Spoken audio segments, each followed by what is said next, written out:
so much for taking the time. I know you're a busy guy. Oh, yeah. I do get a little busy every now and then. But busy's good, right? Busy is good. Busy is good. Coach, before we get to the football questions, probably the most important question I'm going to ask you today. You've heard Hue knew, Hue dat. I already threw a Hue already know out on the air. What's the best Hue nickname or pun you've heard? Probably it's the Hue dat. Yeah. I think that's the best one because that's the one I see the most. All right, now probably the second most important question of the day. Why Grambling? What brought you here? I'll say it again, why not Grambling? I mean, you're talking about one of the most storied HBCU programs in the world. Obviously one of the greatest coaches that's ever coached the game, walked those sidelines, and to have an opportunity to be one of the leaders here at Grambling State University where Eddie Robinson coached, I'll say it again, why not Grambling?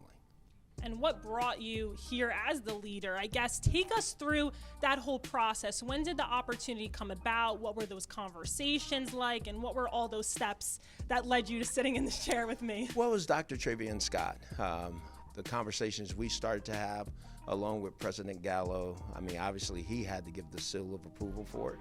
But Dr. Scott, I thought, did his due diligence with me, which I did with him and President Gallo. And obviously, the conversations were aligned the right way, and once you meet the men, you understood their passion for Grambling and for football and for our student athletes, and it worked.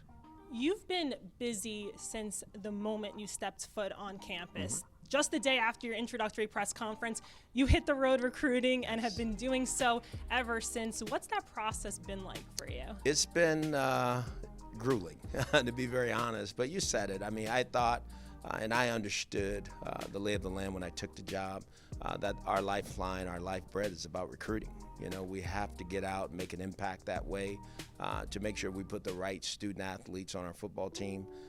We did the very next day, hit the road running, and we haven't stopped and we won't stop because truly that's going to be a huge part of this process. You're the one that's out there recruiting. Why is it so important for you to not just be the face, the name of this program, to be out there on these visits and meeting with the student athletes and really getting to know them? I think they got to get to know you. I think they need to see you away from just your office, you know, in your building. You need to get on their turf so they can see you in a whole different element and get to know you differently than just the head coach at Grambling State University. How has it been for you, you know, out there meeting all of these prospective student athletes and just getting to know them? I guess for you, what are those emotions like? Does it get you hyped up for the season? Or? Oh, absolutely. But it's exciting going through the process. You meet so many different coaches, so many different players, so many different families, and those relationships you build with people over the years will come back and pay benefit in the future. What's your favorite place that you visited so far? You know, I don't know that I have a favorite, but every place I've been, just the families have been so welcoming and warm to our staff. And I think our staff's that way because I think we're very transparent about who we are and what we do. We love the student athlete. We're going to create an environment for them to be great. And we sell that, you know, and we talk about what we want to accomplish with their kids. And I think that's so important. It's not just about football. It's also about earning a degree and doing something worthwhile with your life. Last season, you spent coaching over at Tennessee State, but before that, it had been about 20 years since you last coached at the college level. Does it feel like a different world now? Are there things that are the same? Are there things that are different? What's it kind of been like for you? It's different, that's for sure.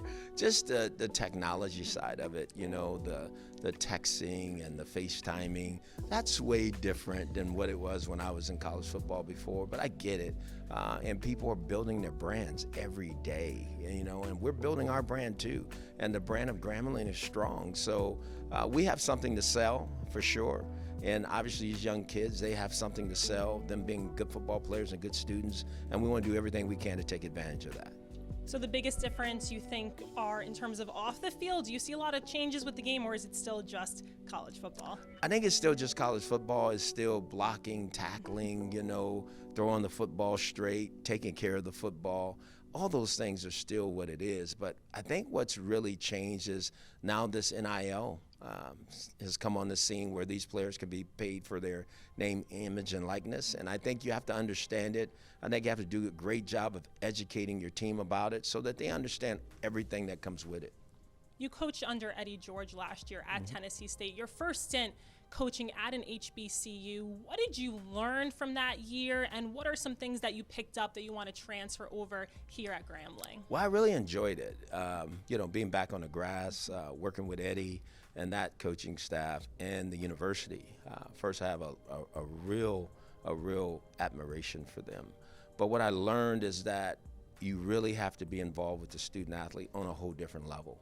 Because the hat you wear as the head coach is many. You're not just the head coach, but you're really more like dad, counselor, cook, field guy. You kind of have to have all those hats on as you walk this line. So I get it, but I think I have a tremendous staff that will assist me and help me, and I feel good about the challenge. Your first game with Tennessee State was actually against Grambling. If you go back to that moment, would you have ever imagined that just 1 year later, you'd be the head coach of the program on the other sideline? I did not think of it that way for sure. We went into that game really shorthanded.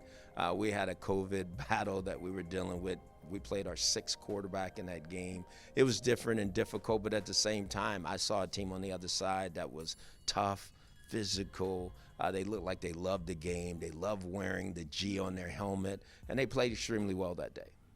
What made you decide that you wanted to come back and coach again at the college level? You reach the peak in the NFL, and then you're coming back to a college. What makes you excited about this opportunity? Well, I love coaching. I love leading men.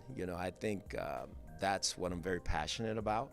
I think we understand the National Football League is different, and there's a 101-year history of the league. There's only been 19 minority head coaches, and I was fortunate enough and blessed to do it twice, and I'm very thankful for that.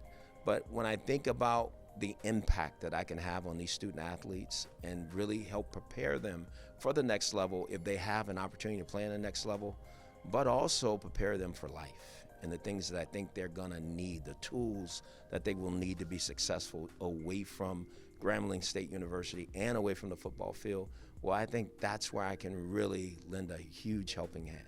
You mentioned coaching under Eddie George. There's Eddie Robinson Jr. over at Alabama State. Of course, Dion over at Jackson State. You're here now at Grambling. What's it like for you to see all of these big names coming to these programs and just the growth of HBCU football overall? And just, it seems like a short amount of time, it's skyrocketing. Well, I think Deion Sanders has done a great job. He's come in and he's built the Jackson State brand, and it's off his back. Let's just be very honest. And I think Eddie George, Eddie George is a household name to many. I think I carry a little cachet. I've been in the National Football League, two-time head coach. But I think this is where, when you really think back to football, this is where it all started. It's really amazing that it's starting to come back. And I would challenge any coach, NFL coach, college coach, to come find out what HBCU football is all about. It's a tremendous conference, a lot of great players, and a lot of great coaches. It's still only January, but the season is going to be here probably before you know it. What's the update on putting your staff together, and who are you looking for that you want on your team? I feel really good about where our staff is and where it's going to be here very soon. Hopefully we can start to get these names out pretty soon, so I'm very comfortable with that. I think we were able to attract a staff that I think our fans and our football team be very proud of. Where we are right now is I couldn't tell you. I'm excited to be able to put my hands on these young men, and when I say that, not in a physical way, but be able to high five with them, be able to talk to them, be able to instruct them. There's rules and regulations that we have to follow, and we'll follow those to the T. But at the same time, I want to get to know these guys a little bit away from football. So I really need to find out what makes them tick, because there's a lot of guys we're responsible for, first in the classroom and on the football field. So there's a lot of different areas that I want to find out more about the players that are here. You mentioned, being hands-on with the players. What is the type of culture that you want to build here at Grambling? It's a family. It's all about family. And I think that's what this brand has truly been about. And we're going to try to take that and scale it to a whole different level, to where our players feel very comfortable that this is home, that we create that environment, that we can have those talks that I think you need to have, and feel very comfortable that you're in a safe space to do that while getting a great education and while playing some great football. Grambling is now your new home. What does it mean to you to now be a part of the G?